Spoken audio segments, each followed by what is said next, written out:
இப்போ next question பாருங்க. What is the be in the following reactions? இப்போ நமக்கு ஒரு ஆல்கஹால் இருக்கு, டெர்ஷியரி ஆல்கஹால் இருக்கு, ஒரு ஹெச் ப்ளஸ் ஆசிட் கொடுத்துருக்காங்க. ஸோ நமக்கு தெரியும். ஸோ இந்த லோன் பிறகு இந்த புரோட்டான் அப்ஸ்ட்ராக்ட் பண்ணும்போது நமக்கு ஈஸியாக வாட்டர் மாலிகுலாக எலிமினேட் ஆகி வெளியில் போயிடும். சரிங்களா? ஸோ நமக்கு வாட்டர் மாலிகுலாக எலிமினேட் ஆகி வெளியில் போயிட்டு நமக்கு இங்கே ஒரு கார்போஹைட்ரேட் ஃபார்ம் ஆகும். ஸோ நமக்கு வந்து பார்த்தீங்கன்னா இது வந்து டெர்ஷியரி கார்போஹைட்ரேட் தான். சரிங்களா? ஸோ இது வந்து நமக்கு ஃபார்ம் ஆகிருக்குது ஒரு டெர்ஷியரி கார்போஹைட்ரேட். நமக்கு தெரியும் ரிங்கி எக்ஸ்பென்ஷன் பாசிபிலிட்டி இருக்குது. அந்த கார்போஹைட்ரேட்டுக்கு பக்கத்தில் அட்ஜசன்ட் பொசிஷன் நமக்கு 3 member ring, 4 member ring, 5 member ring இருந்தது அப்படின்னா நமக்கு ரிங் எக்ஸ்பென்ஷன் நடக்கும். பாருங்க. ஸோ இது வந்து பார்த்தீங்கன்னா உங்களுக்கு 5 மெம்பர் ரிங் எக்ஸ்பென்ஷன் நடக்குது. நமக்கு கிடைக்கக்கூடிய ப்ராடக்டை பாருங்க. நமக்கு 6 மெம்பர் ரிங் எக்ஸ்பென்ஷன் ஆயிடுச்சு. ஸோ நமக்கு இந்த இடத்துல ஒரு பாருங்க, இந்த இடத்துல ஒரு பாசிட்டிவ் சார்ஜ் ஃபார்ம் ஆகுது. சரிங்களா? இப்போ இந்த 2 எலக்ட்ரானை ஸோ எடுத்துகிட்டு தான் அந்த பாசிட்டிவ் சார்ஜ் நியூட்ரலைஸ் பண்ண போகுது. அப்போ இந்த 2 மெத்திலுக்கு அட்ஜசன்ட் பக்கத்து கார்பன் இந்த இடத்துல பாசிட்டிவ் சார்ஜ் ஃபார்ம் ஆகுது. ஸோ அதான் நம்ம இங்கே போட்டிருக்கோம். நெக்ஸ்ட் பாருங்க, இது வந்து செகண்டரி கார்போஹைட்ரேட். ஸோ நமக்கு தெரியும் செகண்டரி வந்து லெஸ் ஸ்டேபிள். ஸோ நமக்கு ஏதாவது ரீஅரேஞ்ச்மெண்ட் நடக்க வாய்ப்பு இருக்கான்னு பார்க்குறோம். அட்ஜஸ்டன் பொசிஷனில் பாருங்க, இந்த இடத்துல மெத்தில் ஷிஃப்ட் நடந்ததுன்னா நமக்கு 1,2 மெத்தில் ஷிஃப்ட் நடந்ததுன்னா மோர் ஸ்டேபிள் கார்போஹைட்ரேட் ஃபார்ம் ஆக வாய்ப்பு இருக்கு. பாருங்க, இந்த இடத்துல மோர் ஸ்டேபிள் கார்போஹைட்ரேட் ஃபார்ம் ஆக வாய்ப்பு இருக்கு.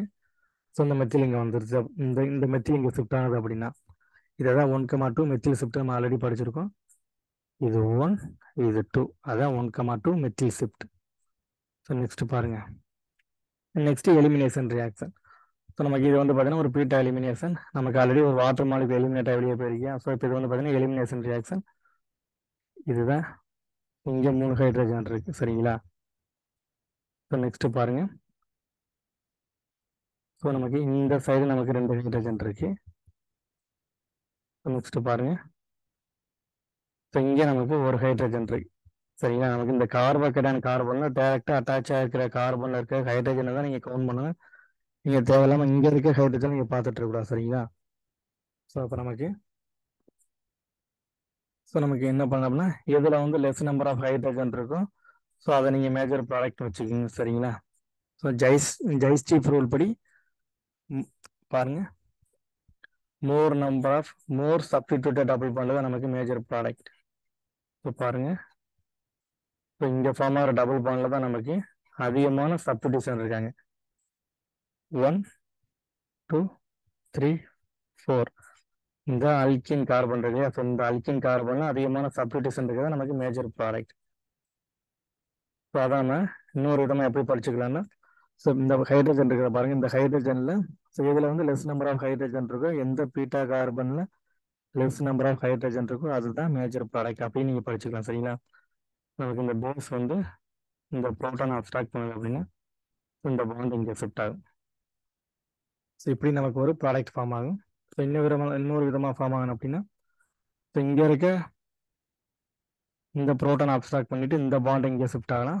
ஸோ இங்கே இருக்க இந்த புரோட்டான் அப்ஸ்ட்ராக்ட் பண்ணிட்டு இந்த பாண்ட் இங்கே ஷிஃப்ட் ஆகலாம். ஸோ நமக்கு இன்னும் 2 விதமான ப்ராடக்ட் பாசிபிலிட்டி இருக்கு. பாருங்க, ஸோ இங்கே ஒரு டபுள் பாண்ட் ஃபார்ம் ஆக வாய்ப்பு இருக்கு. 1 மோர் டபுள் பாண்ட். ஸோ இப்படி இருக்கு பாருங்க. சரிங்களா? இந்த 3 தான் நமக்கு ப்ராடக்ட். அப்போ எது வந்து மேஜர்னு பார்த்தீங்கன்னா இதுதான். இதில் தான் அதிகமான சப்ஸ்டிடியூஷன் இருக்கு. ஸோ ஜைஸ்டிப் ரூல் படி இதுதான் மேஜர் ப்ராடக்ட். பாருங்க, ஆப்ஷனை பாருங்க, எந்த ஆப்ஷன்ல இந்த ப்ராடக்ட் இருக்குன்னு பாருங்க. நமக்கு ஆப்ஷன் ஏல எந்த ஒரு டபுள் பாண்டுமே இல்லை பாருங்க. ஸோ இது இன்கரெக்ட். இதில் பாருங்க 6 மெம்பர் ரிங் ஆயிருக்கு. ஸோ அந்த மாதிரி பாசிபிலிட்டியே கிடையாது. நீங்க மெக்கானிசம் போட்டீங்கன்னா உங்களுக்கே தெரியும். ஸோ நமக்கு சி தான் கரெக்ட் ஆன்சர். இதில் பாருங்க டி வந்து பார்த்தீங்கன்னா 4 மெம்பர் ரிங் அப்படியே இருக்கு. சரிங்களா? ஸோ இதுவும் இன்கரெக்ட். நமக்கு ஆப்ஷன் சி தான் கரெக்ட். நெக்ஸ்ட் கொஸ்டின் பாருங்க, இந்த identify the product Y of the reaction. So Y என்னன்னு கேட்டிருக்காங்க. நமக்கு 2 பியூட்டாடைன் கொடுத்துருக்காங்க. சரிங்களா? 1,3 பியூட்டாடைன் கொடுத்துருக்காங்க. ஹீட் கொடுத்துருக்காங்க. நம்ம ஹீட் கொடுத்தாலே தெரியும். ஸோ ஈஸியாக நம்ம கண்டுபிடிச்சிருங்க. 4n + 2 டீல்ஸ் ஆர்டர் ரியாக்ஷன் தான் போகும். சரிங்களா? ஸோ இப்போ நமக்கு ஸோ டபுள் பாண்ட் கொடுத்துருக்காங்க. ஸோ இது நமக்கு ஸோ நமக்கு எப்படி கன்வீனியன்ட்டோ நமக்கு அதுக்கேற்ற மாதிரி நம்ம ரியாக்ஷன் எழுதிக்கலாம். சரிங்களா? இது வந்து ஒரு கன்ஸ்ட்ரக்டட் மெக்கானிசம். கன்ஸ்ட்ரக்டட்னா ஒன்றும் இல்லை.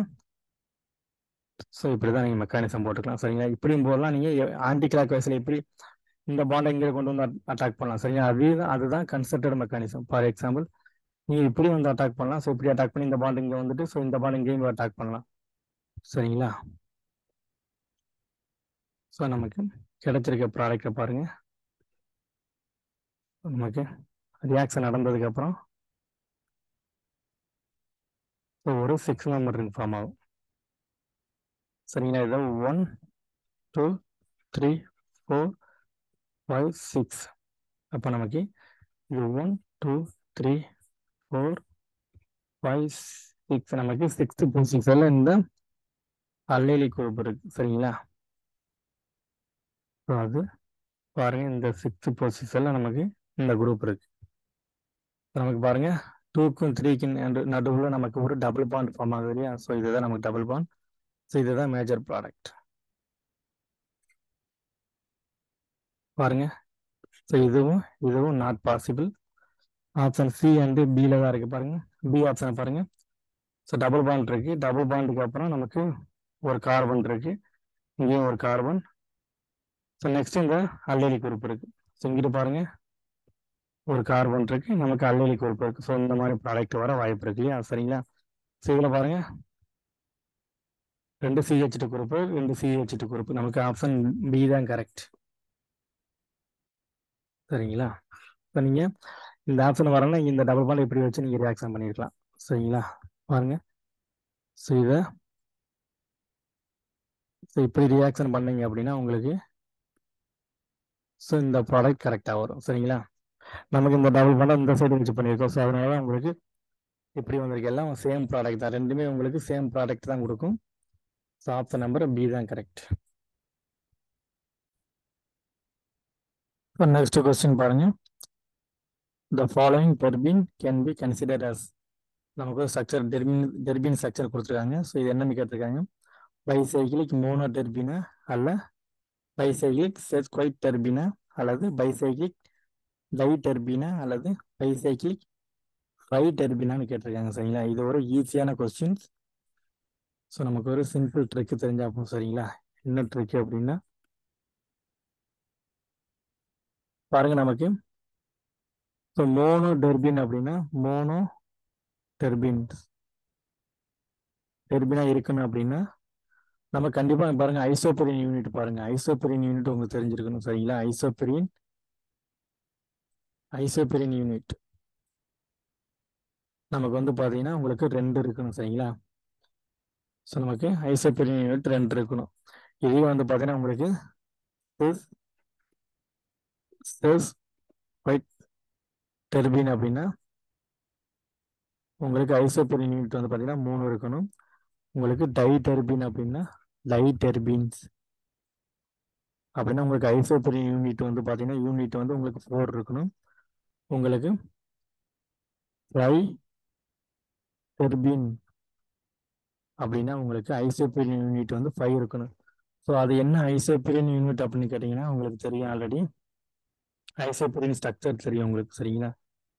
ஸோ இதுதான் உங்களுக்கு ஐசோபெரின் யூனிட். இந்த மாதிரி இருக்கும். சரிங்களா? உங்களுக்கு 5 கார்பன் இருக்கும். 1 2 3 4 5 இந்த மாதிரி ஒரு 5 கார்பன் இருக்கு. இதுதான் ஐசோபெரின் யூனிட். ஸோ இதை நீங்கள் ஈஸியாக கண்டுபிடிச்சிடலாம். சரிங்களா? இதில் இருக்க நம்பர் ஆஃப் கார்பன் இருக்கு. இதை கவுண்ட் பண்ணி நீங்கள் 5ஆல் டிவைட் பண்ணணும். சரிங்களா? ஸோ பாருங்க எத்தனை கார்பன் கவுண்ட் பண்ணுங்க. அதை 5ஆல் நீங்கள் டிவைட் பண்ணால் ஸோ நமக்கு நம்பர் ஆஃப் ஐசோபெரின் யூனிட் கிடைச்சிரும். ஸோ அதை வச்சு நீங்கள் ஆன்சரை நீங்கள் கண்டுபிடிச்சிடலாம். சரிங்களா? பாருங்க எத்தனை நம்பர் ஆஃப் கார்பன் இருக்குன்னு. 1 2 3 4 5 6 7 8 9 10 11 12 12 13 14 15 நமக்கு 15 கார்பன் இருக்கு. அதை நமக்கு 5ஆக டிவைட் பண்ணி அப்படியே நமக்கு ஐசோபெரின் யூனிட் வந்து பார்த்தீங்கன்னா 5.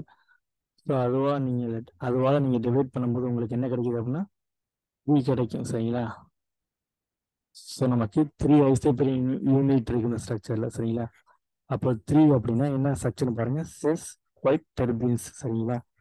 ஸோ நமக்கு ஆன்சர் வந்து பார்த்தீங்கன்னா பைசைக்கிளிக்காக இருக்கிறதுனால 2 சைக்கிளிக் இருக்கு இல்லையா. ஸோ அதனால பைசைக்கிளிக் செஸ் குவைட் டெர்பின். ஸோ ஈஸியான கான்செப்ட் தான். சரி, ஆன்சர் நம்பர் பி தான் உங்களுக்கு கரெக்ட்.